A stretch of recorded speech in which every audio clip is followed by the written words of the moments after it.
Sebelumnya, Assalamualaikum warahmatullahi wabarakatuh. Perkenalkan, nama saya Putri Ananda Hasanah. Saya dari jurusan Ilmu Jurnalis NPM 1935164 16042, mata kuliah Kewirausahaan K07. Perencanaan usaha.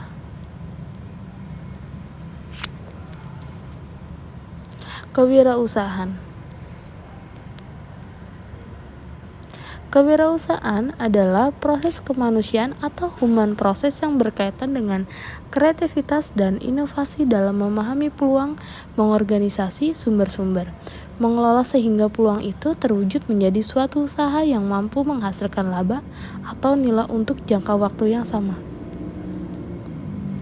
Karakter wirausaha ada 11. Yang pertama, memiliki kreativitas yang tinggi.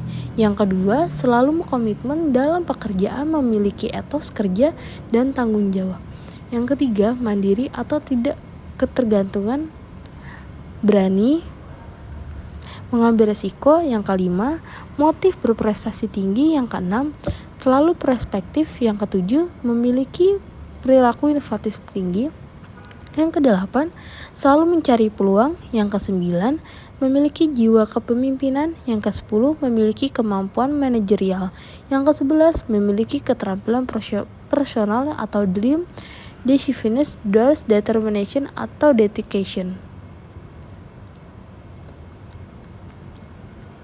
Faktor-faktor yang menyebabkan kegagalan wirausaha. Yang pertama, 1. Tidak kompeten dalam manajerial. Yang kedua, kurang berpengalaman. Yang ketiga, kurang dapat mengendalikan keuangan. Yang keempat, gagal dalam perencanaan. Yang kelima, lokasi yang kurang memadai. Yang keenam, kurangnya pengawasan peralatan. Yang ketujuh, sikap yang kurang sungguh-sungguh dan berusaha.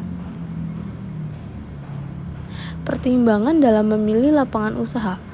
Lapangan usaha yang cocok untuk orang lain belum tentu cocok bagi kita.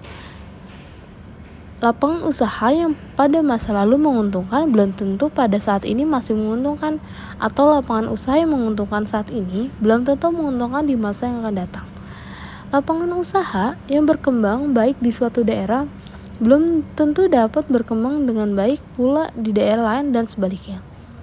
Berangkat dari pertimbangan-pertimbangan tersebut, maka dalam memilih lapangan usaha kita perlu kembali melihat dan mengkaji kondisi internal kita dan kondisi eksternal di mana usaha kita jalankan, karena faktor internal dan eksternal ini akan sangat menentukan kesuksesan kita dalam menjalankan usaha. Peluang usaha. Peluang usaha bersumber dari adanya kebutuhan dari individu atau masyarakat. Lalu, diagnosa kebutuhan masyarakat terdapat lingkungan usaha secara keseluruhan yang meliputi faktor ekonomi, politik, pasar persaingan, pemasok, teknologi sosial, dan geografi. Lingkungan usaha senantiasa berubah setiap saat, bahkan perubahannya cukup pesat, dan seiring dengan itu, terjadi pula perubahan kebutuhan masyarakat. Definisi produksi. Suatu proses mengubah bahan baku menjadi barang jadi atau menambah nilai suatu produk atau barang dan jasa agar dapat memenuhi kebutuhan masyarakat. Sebelum melakukan produksi, terlebih dahulu memerlukan input produksi yang meliputi bahan, tenaga kerja, mesin atau alat, lokasi, dan biaya. Pengertian proses produksi adalah suatu kegiatan yang menggabungkan berbagai faktor produksi yang ada dalam upaya menciptakan suatu produk, baik itu barang atau jasa yang memiliki manfaat bagi konsumen. Proses produksi disebut juga sebagai kegiatan mengolah bahan baku dan bahan pembantu dengan memanfaatkan peralatan sehingga menghasilkan suatu produk. Technopreneurship adalah entrepreneurship yang bergerak di bidang teknologi. Tak hanya keahlian wirausaha, ia juga harus memiliki pengetahuan atas teknologi. Invensi adalah sebuah penemuan baru yang bertujuan untuk mempermudah kehidupan. Inovasi adalah proses adopsi sebuah penemuan oleh mekanisme pasar atau pengembangan dan penyempurnaan. Ide bisnis adalah gambaran singkat dan tepat mengenai bisnis yang hendak didirikan. Ide bisnis disebut juga dengan istilah bibit atau pemikiran awal yang muncul dalam diri pelaku bisnis. Menjual produk kepada konsumen koperasi. Menjual produk konsumen ke konsumen koperasi memiliki perbedaan dengan menjual produk kepada konsumen retail. Perilaku koperasi tidaklah sama dengan perilaku konsumen individual. Oleh karena itu, mahasiswa perlu memahami bahwa perlu proses yang lebih panjang dan mendekati konsumen perusahaan baik dalam proses penawaran langsung ataupun tender ataupun pelelangan. Proses tersebut dimulai dari mempelajari konsumen, presentasi, negosiasi sampai dengan kepada persetujuan. Mempelajari konsumen koperasi. Menghubungi konsumen korporasi, presentasi. Dalam ilmu salesmanship dikenal 3 jenis teknik persiapan presentasi penjualan, yaitu 1. Persiapan presentasi standar. Yang kedua, standar persiapan presentasi terencana. Yang ketiga, persiapan presentasi terprogram. Manajemen keuangan pribadi. Manajemen keuangan pribadi adalah seni dan ilmu mengelola sumber daya atau money yang dari unit individual atau rumah tangga. Seorang wirausaha harus mampu memanfaatkan uang wirausaha untuk kehidupan yang menyadarkan diri bahwa pola kehidupan sederhana dan tidak boros. Pemborosan akan mengurangi kemampuan untuk memberdayakan potensi wirausaha dalam membantu meningkatkan keuangan pribadi wirausaha dan juga akan menciptakan dampak negatif di dalam usahanya. Semakin seorang wirausaha mampu memberdayakan potensi dirinya bersama sumber daya keuangan wirausaha, maka semakin lancar dan kuat usahanya.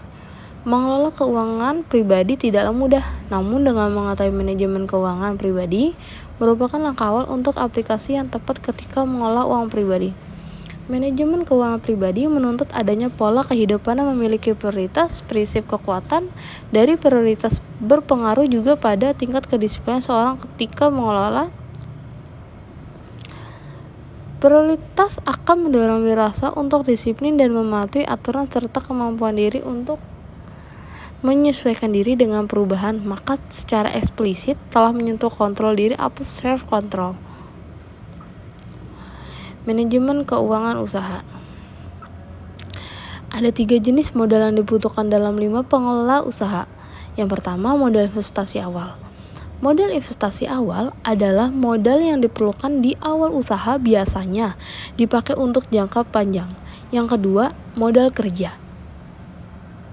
Modal kerja adalah modal yang harus kita keluarkan untuk membeli atau membuat barang dan jasa yang kita hasilkan. Yang ketiga, modal operasional. Modal operasional adalah modal yang harus kita keluarkan untuk membayar biaya operasional bulanan dari usaha kita.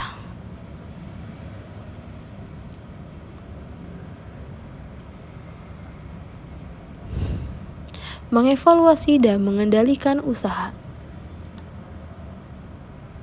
Pengendalian yang dimaksudkan adalah mengecek efektivitas penyelesaian rencana-rencana yang telah disusun dan ditetapkan.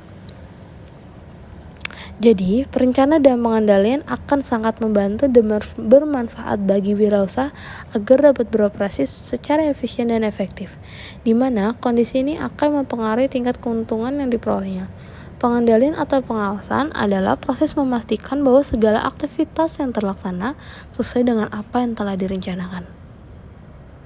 Proses pengendalian dan pengawasan adalah suatu upaya yang sistematik untuk menetapkan kinerja standar pada perencana yang merencanakan sistem umpan balik informasi untuk membandingkan kinerja aktual dengan standar yang telah ditentukan.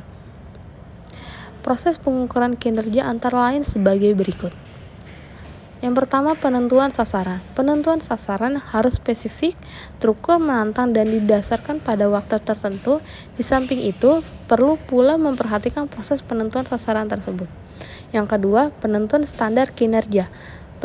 Pentingnya, penilaian kerja harus merupakan penilaian yang objektif, yaitu mengukur kinerja sesungguhnya melalui standar, memiliki ukuran yang dapat dipercaya dan mudah digunakan. Yang ketiga, penentuan metode dan pelaksana penilaian. Metode yang dimaksud adalah pendekatan atau cara serta perlengkapan yang digunakan, seperti formulir dan pelaksanaan digunakan berdasarkan berbagai pendekatan seperti metode perbandingan tes dan lain-lain. Yang keempat, evaluasi penilaian. Evaluasi penilaian merupakan pemberian umpan balik terhadap kinerja yang harus diubah dan dipertahankan serta berbagai tindakan harus diambil dalam upaya perbaikan kinerja pada masa yang akan datang. Pengukuran kinerja aktual adalah mengetahui dimensi dari hasil yang sejalan dengan tujuan usaha. Kinerja target harus spesifik dengan umpan balik dan dalam waktu tambahan yang singkat. Pertanggungjawaban tindakan. Pengendalian pertanggungjawaban yang ketat dipengaruhi sama seperti dengan pengendalian hasil yang ketat. Sejumlah pengendalian menciptakan pengendalian pertanggungjawaban tindakan tergantung kepada karakteristik terhadap definisi tindakan yang diinginkan, keefektifan sistem pelacakan tindakan dan penyediaan bantuan. Terima kasih. Wassalamualaikum warahmatullahi wabarakatuh.